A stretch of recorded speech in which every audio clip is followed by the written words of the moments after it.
back. This week, we've been on the road hearing from voters. It's part of CT Campaign Conversations, a partnership between WFSB and CT Insider. Yeah, and tonight continues, day 5 of 5, and we are wrapping up the week in Woodbridge. Our chief political reporter, Susan Raff, is live for us right now. She has more on what everybody's talking about. Hi there, Susan. Hi there, Mark. What a week it has been. We are live at Saloon, a popular Latin restaurant here in Woodbridge, and it is filling up. It's a beautiful Friday night. I spent the entire day here, and we've been all over the state this week trying to gauge from voters what's exactly important to them. The economy is something that keeps coming up over and over. And again, we found today that there are still some voters who haven't decided who they're voting for. Andrew Gorman works many hours at Katz Deli. He's also a full-time college student. The biggest issue for him these days is affordable housing. One of my main priorities would technically, not even technically, but probably housing. Just with how housing prices have gone up, I'd like to be able to afford a home one day.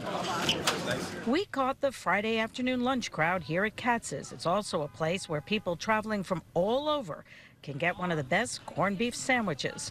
Dawn Crowfoot works here as well. Housing is also a concern for her. So is helping the homeless. She's also, however, not convinced Harris or Trump will do all the things they are promising. A lot of these problems are staying the same, and nobody's really, they'll talk about it, they'll, key point it here and there, but they don't do anything about it. So it just kind of gets worse and worse. Woodbridge is a small town with a little more than 9,000 people. There are slightly more registered Democrats than Republicans. Located in New Haven County, it's known for good schools and higher incomes.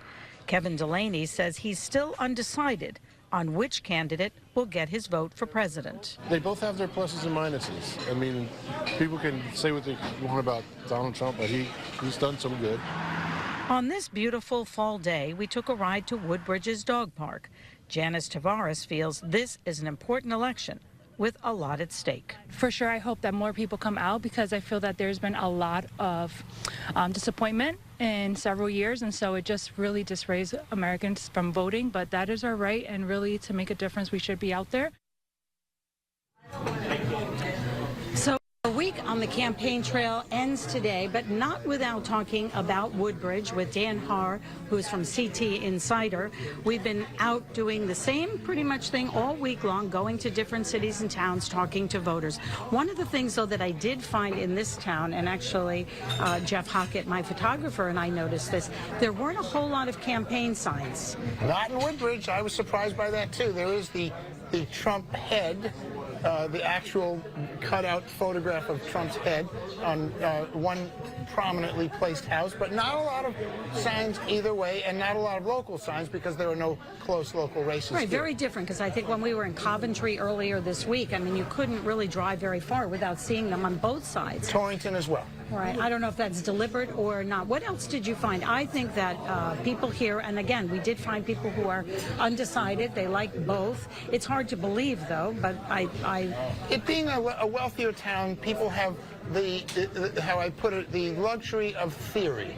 And so I talked to a couple of Trump supporters who are very concerned about, for example, one was concerned about the trails that the airplanes leave. What are they dropping on us? Why is her car dirty when it rains? What are they leaving? What's in our food? Right, that's a less of a day-to-day pocketbook issue than you see. It's not something that everybody is talking about. Well, that's right, and it's on the other side too. The Kamala Harris supporters are very concerned about democracy, more in theory than in actual policy. Well, speaking of talking, the whole goal of us being here at Saloon is to talk to voters tonight in somewhat of a town hall style conversation about some of the issues. So we're hoping to do that tonight. Obviously, we will have a wrap up tonight on Eyewitness News at 11 of our week on the road in all these towns. And of course, you can read Dan Haar's column tomorrow on CT Insider. For now, we are live in Woodbridge. Susan Raff, Channel 3 Eyewitness News.